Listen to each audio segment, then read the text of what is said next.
They called me Caligula, Little Boots, because legionaries laugh when babies march. You learn early that Rome names you for the way it first sees you.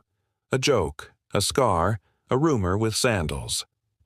I was born Gaius Julius Caesar Germanicus, which is a mouthful fit for triumphs and inscriptions. Caligula is what happens when the army's mascot grows teeth. My earliest memory is leather, the bout of tiny sandals, the stiff kiss of a miniature cuirass, and the smell of men who have lived too long with iron. Father, Germanicus, shone like a sun polished with patriotism. If Rome had a favorite son, he was the recipe. He'd lift me onto the table in the officer's tent and say, "Show them your stride, Gaius." I would stomp, eyebrows set to senator, while men who had seen Teutoburg clap like children. I did not understand then that applause is a tax. Someone always collects it later. Mother, Agrippina the Elder, had a spine like a javelin and the temper to throw it. She loved father in that blazing Roman way, equal parts worship and campaign logistics. She measured my height in victories, my steps in miles to be marched. She tied my sandals too tight so I wouldn't slip. She was right. I learned to hold. The Rhine camps taught me two certainties. First, the world is held together with rope and swearing. Second, soldiers prefer honest cruelty to polite treachery. They'd rather be shouted at by a man who bleeds than complimented by a man who doesn't qui tue. I learned to look them in the eyes and not blink when blood talked back. Then the sun, my father, went out. Not a sunset. One of those eclipses that makes animals howl. Syria ate him while the Senate composed condolences. People said illness, then whispered poison, mutter Sejanus, murmur Tiberius, shake the dice and see which name lands face up treachery. My mother wrapped grief around us like armor and marched us home through a city that cheered too loudly and asked too few questions.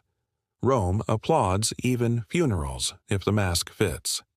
Tiberius sat on the throne like a turtle that had learned arithmetic. He had the look of a man who keeps a list of who's keeping lists. He smiled the way a door smiles, thinly, with hinges. He sent for me later, but first he took my family apart like furniture, one screw at a time. Exiles, trials, careful accidents. Rome has many ways to say goodbye without moving its lips. And then Capri. Capri is what happens when an emperor builds a palace out of secrets. The sea there is too blue, like a bruise that healed wrong. I learned to walk between moods and marble. I learned how silence can be a weapon if you hold it by the sharp end. At Capri, Sejanus taught everyone to fear the floor. It kept opening under inconvenient feet. I kept my head bowed so it wouldn't look like a target. Tiberius studied me like a physician studies a fascinating disease. He liked the way I didn't flinch. "Boy," he said, "what do you think a man needs to rule?" I said, "A memory." He laughed, not at me, but at the answer as if it had told a joke about itself. "No," he said, "a stomach, to hold what you must swallow." Capri was a banquet of things that tried to eat you on the way down. I practiced not being prey. I learned the small arts, how to agree without promising, how to answer with questions, how to stand behind a pillar while men accused each other of treason and the pillar did not take sides.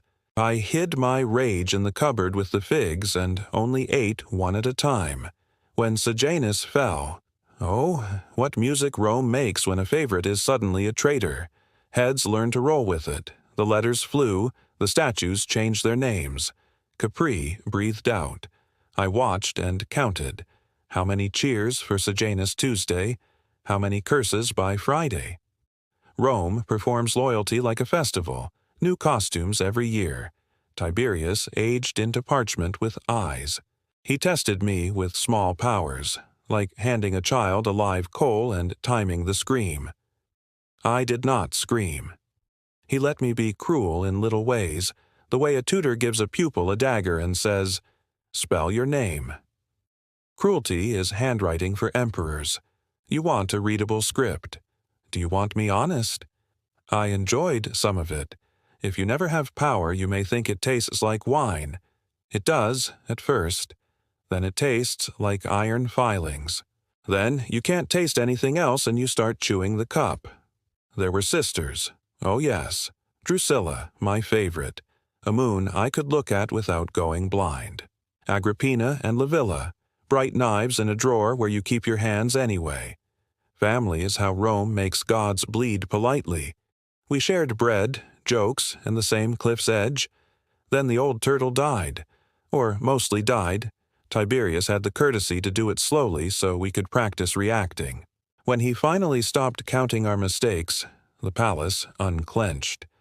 Macro, commander of the Praetorians, held the city's heartbeat in his fist and squeezed in my direction. He liked me for the useful reason that I was not the other option. That is a kind of love in Rome. They called me Princeps, first citizen. I enjoyed the music of it, drums, trumpets, the crowd's raw throat. I was 24 and shaped like a blade newly pulled from the quench, still singing with heat. Rome flooded me with adoration, a tide that lifts and drowns. I smiled and scattered coins, and Rome called me merciful. I ordered games, and Rome called me generous. I spoke a eulogy with tears in the correct places, and Rome decided I had a soul. Then I sickened. A curtain fell across my world, and someone painted monsters on it. Let me be exact. Fever like a forge. Dreams like ambushes. A voice in my head that did not use the Senate's grammar. I looked up, and the gods looked back, and I did not blink. When the fever broke, something in me did not. The applause in my ears turned into drums you could march to war with. "Gaius," Rome said, "you are our darling." I thought, darling is just another word for hostage. I smiled wider. I gave largesse, remitted taxes, burned arrears like incense. The city roared. Bread and circuses taste better when sprinkled with relief. But nights lengthened.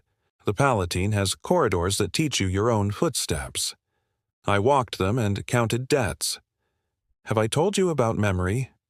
The thing I told Tiberius a ruler needs? Mine does not forget. It licks stamps and files you under to be dealt with, and it waits. I tell myself this is justice. Rome calls it something else when the blade is pointed inward. Perhaps we are both right. Do you wonder about the name still? Caligula.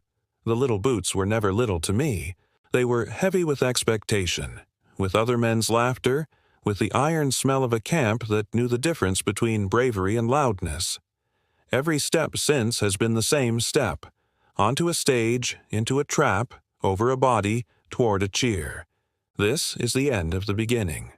Next, I will show you how a city can be ruled like a theater where the audience pays with fear and leaves humming anyway.